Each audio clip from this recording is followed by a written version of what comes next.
Hello दोस्तों, नमस्ते दोस्तों। आप लोग के सामने विष्णुराज और मालती चौहान युवराज के बारे में मैं एक गाना बनाई हूँ। अगर अच्छा लगेगा तो कमेंट बॉक्स में ज़रूर बताइए। कैसे भी सुनो सजनवा के भूलैलू मालती,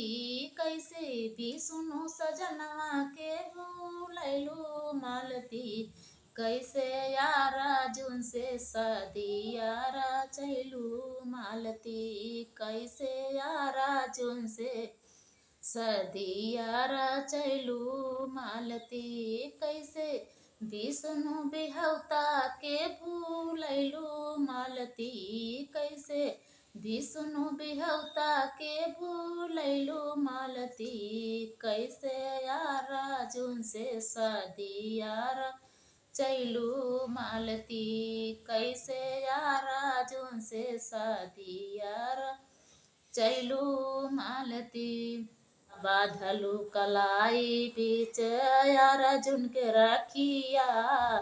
बाधलू कलाई बीच यार जुन के रखिया,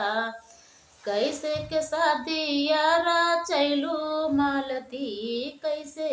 वीरना से शादी यारा चैलू मालती, कैसे विष्णु बिहौता के बू लैलू मालती, कैसे विष्णु सजनवा के भूलैलू मालती, कैसे विष्णु सजनवा के भूलैलू मालती। दिलवा से प्यार कैले विष्णु सजनवा, दिलवा से प्यार कैले विष्णु सजनवा, प्यार के निशानी युवराज तोहर लड़िका, प्यार के निशानी युवराज तोहर लड़िका,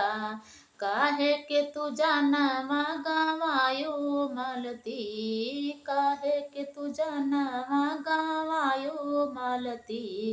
कैसे विष्णु सजनवा के भूलैलू मालती, कैसे विष्णु सजनवा के भूलैलू मालती, युवराज के मुँह नाना निहारू मालती, युवराज के मुँह नाना निहारू मालती, काहे जानवा तू दिहलू गवाई मालती, कैसे विष्णु सजनवा के भूलैलू मालती, कैसे विष्णु सजनवा के भूलैलू मालती, काहे यारा जुन से सदियारा चैलू मालती, कैसे यारा जुन से सदियारा चैलू मालती।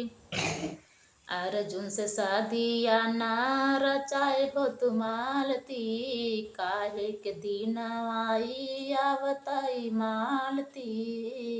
कैसे विष्णु सजनवा के भूलैलू मालती, कैसे यार अर्जुन से शादियार चैलू मालती, अपने युवराज के तू ध्यान दिहु मालती, अपने युवराज के तू ध्यान दिहु मालती, चाहे ते दुनिया रहू चाहे स्वर्ग मालती, चाहे दुनिया में रहू चाहे स्वर्ग मालती, कैसे विष्णु सजनवा के भूलैलू मालती, कैसे विष्णु सजनवा के भूलैलू मालती, काहे यारा जुन से सदियारा चैलू मालती, काहे यारा जुन से सदियारा चैलू मालती।